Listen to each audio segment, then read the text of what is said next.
Hello and welcome back to NoBS. Today we return to talking about the presidential election and specifically how the left has been using this pandemic as a way to get them more attention and possibly help them get Biden to win the election. That's right, this has been pretty obvious from the get-go. The left has been hyping this virus very much ever since it started. They know how to use a good panic, and as they say in politics, never let a good crisis go to waste, and that's definitely what the Democrats are doing. But it's definitely a shameful thing to do, and it's wrong, and using people's lives and deaths and sickness as a way to get political clout is certainly something that we should frown upon, and it's certainly something shady and bad that people shouldn't do, and I think it could come back to backfire the leftists as people start to realize this. And that's what we're talking about today, because a certain prominent leftist, an actress named Jane Fonda, she used to be pretty famous like 50 years ago, but nowadays she's just old and washed up, and she typically dabbles in politics when elections come around because she was really political way back in the day too. She used to be known as Hanoi Jane because during the Vietnam War, she protested and actually sided with our enemy and sided with the Vietnam and the communists and did bad photo ops with them, like showing support for them, which was really weird and like borderline treasonous. And now she's doing the same kind of thing, but this time she kind of let the mask slip. She revealed the fact that she believes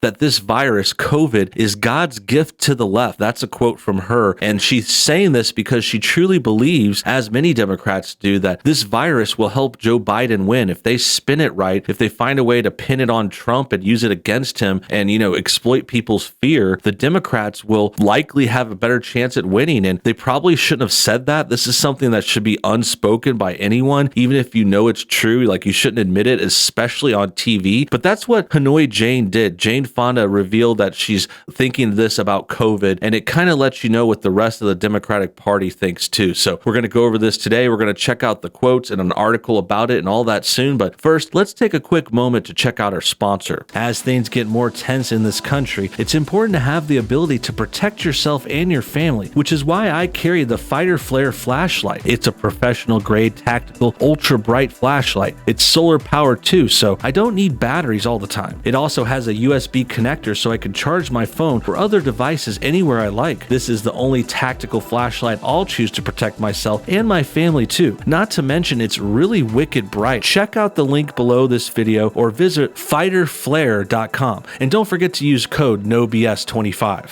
Great, now that that's out of the way, let's turn to this article. This comes from Rumble. It says, Jane Fonda goes off the rails, claims COVID is God's gift to the left. This comes from Dinesh D'Souza. This is actually a video article, and we're going to check it out in a moment, but just before we do, so you know, Dinesh D'Souza is a pretty cool figure on the right. He makes great documentary style movies talking about the presidents and the election and politics. Essentially, he's a Trump supporter. He was actually pardoned by Trump in 2018, and he had some issues, he had some controversies in his past, but nowadays he's a political commentator, very smart guy, knows what's going on, and his videos and his documentaries and these kinds of vlogs are very interesting and something to look forward to. So let's go ahead and without further ado, let's see what this video has to say. COVID, coronavirus, is God's gift to the left. I didn't realize God was a leftist, but evidently he is. Listen. I just think COVID is God's gift to the left.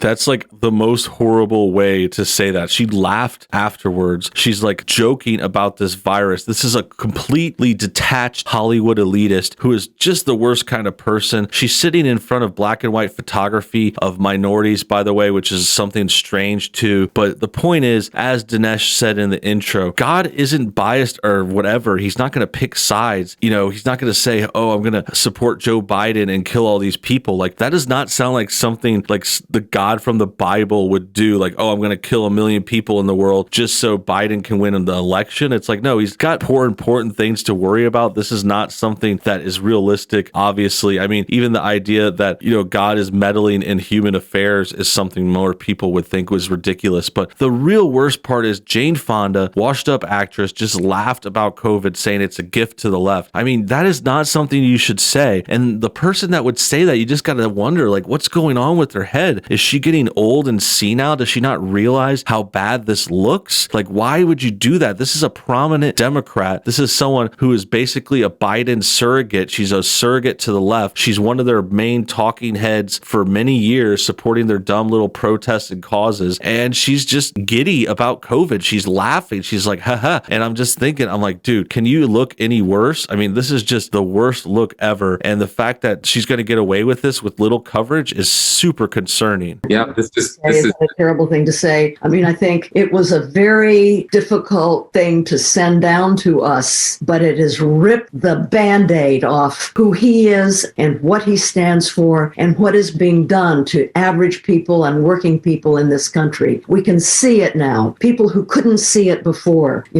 I don't know, lady. You're talking nonsense. And the other thing is, I guess she's trying to point this at Trump. It's exposing Trump for being a bad leader, supposedly, but I just don't get that at all. I mean, what do they think this is proving? Like, a virus comes to our country from China and it kills a bunch of people, and somehow that's Trump's fault? Like, somehow that makes Trump look bad? Like, I really don't get that. I think this is just showing their disconnect from reality, their inability to make coherent connections and correlations. Like, this is just crazy people talk. I mean, this is just nonsense, and it doesn't connect to Trump almost at all. I mean, sure, you could say, oh, maybe if we had made a different move or had responded a little sooner or this or that, but they're not even making any points. They're not even saying, hey, Trump did this wrong. Trump should have released this vaccine or should have said this order. Like, they don't have specifics. They just say, hey, these people died. It's Trump's fault. Like, that's all. That's it. That's the story. That's the tweet. And it's super ridiculous. And it goes to show, like, they'll just blame anything on Trump. They don't even care. They don't even need logic. They'll just say, hey, oh my God, I stubbed my toe when I woke up this morning. Trump's fault. It's Trump's fault because he's, this exposes how bad Trump is. I had a bad dinner the other night. I went to Outback Steakhouse and ordered the wrong thing. It came out too rare. And it just shows, it goes to show that Trump is the worst. I mean, I know these examples sound ridiculous, but that's the same level of connection they're talking about here. And they act like it's so matter of fact. And it goes to show they're in this bubble. It goes to show they're not thinking clearly and they can't really come down clearly on this. It's basically they're broken. They've been broken by Trump. Like, Trump has made them so crazy, deranged, and biased that they can't even think straight. They can't even converse properly. They're like children. They're just mad at him. Like, it's like they're mad at their daddy or something. And now they just blame everything on him, which is exactly what a child would do. You just blame everything on your parents because you're weak and you can't handle it. They see it now, and we have a chance to harness that anger and make a difference. So I feel so blessed to be alive right now. Now, what can she mean by this? I suppose at one level she means that COVID helped to destroy the Trump economy. The economy was roaring along. COVID stopped it in its tracks. And this, of course, gave political help to the left because Trump couldn't run on that particular Trump card. We see here, though, how the left enjoys catastrophe and crisis. Yeah, that's a good point, too. They're like basking in these bad things. Like, she laughed at it when she heard about COVID. They love these crises and bad things because they can exploit them and it helps them politically. In addition, I like how Dinesh here dropped the line Trump card because that's the name of his new movie. It's called Trump Card. So it's basically like a self-plug, but I liked it. I thought it was well put. And it's a good phrase for stuff that Trump has. Like, he has a lot of these Trump cards. I'm sure that analogy is part of the reason it's the title of the movie. And yeah, I'm not getting paid to sponsor that or anything. I'm just saying because I've seen his previous ones and they're pretty good. They're pretty good. I watched the one from like a few years ago. It was a 2018 movie, I believe, comparing Trump to Lincoln or something like that.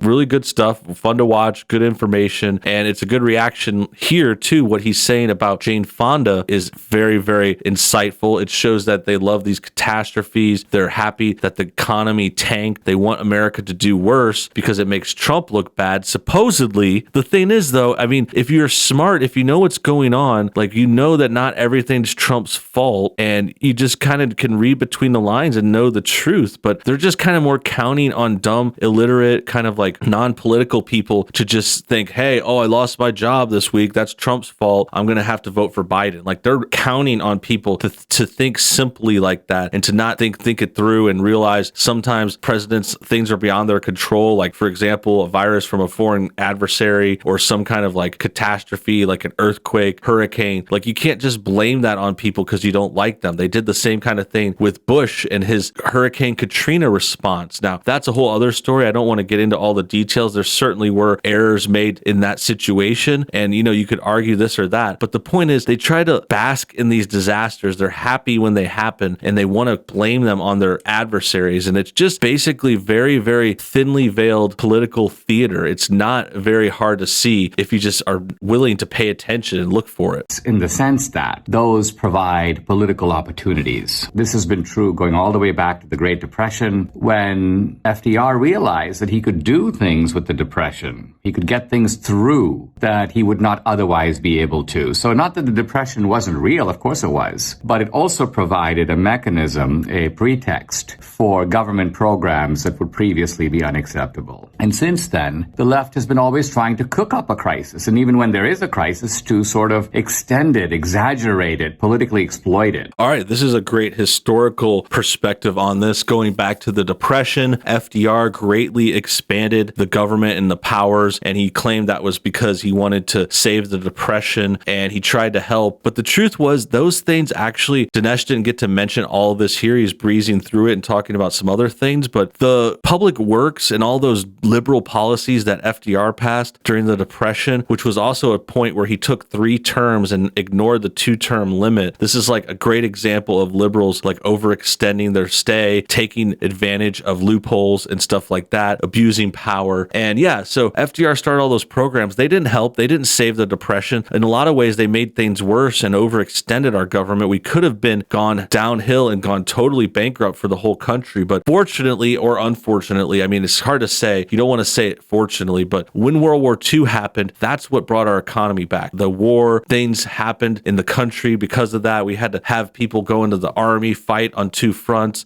Everyone unified. Things were built. That's what really rebuilt the country, was the war. So we got lucky there in a way. I mean, the war was bad too. Lots of people died. Lots of evil powers were taking over in other places in the world. But the point is, that's what really saved the Depression. And this is an example of liberals taking advantage of a crisis. And that's why they've done things like in the present, like Dinesh just said, they overhyped the current crisis. They try to make it more crazy and seem worse so they can take more advantage and use it again. When I first came to America in the 70s, the left was wailing about the fact that the earth was running out of food. Complete nonsense, but they were into it. In the late 80s, nuclear winter. The world was coming to an end. The doomsday clock. Remember all that madness?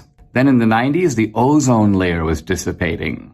Evidently, it stopped dissipating. And then for the last 20 years, climate change, even though the climate's exactly the same as it was when we were kids. So yeah, those are other good examples. And it comes back to the present. And just this year, the talk of the town is the pandemic. And it's not like we're being conspiracy theorists or acting like it doesn't exist or it never happened. It's not the same thing. What we're saying is it's being over exaggerated, exploited, and used for political fare. And that's why Jane Fonda and other Democrats are happy about it. And that's why it's despicable thing to see. That about wraps things up. Hope you guys enjoyed today's video. Make sure you comment your thoughts on everything below. Hit the like button if you enjoyed what you saw. Subscribe if you're new, and we'll see you on the next video. Have a good one.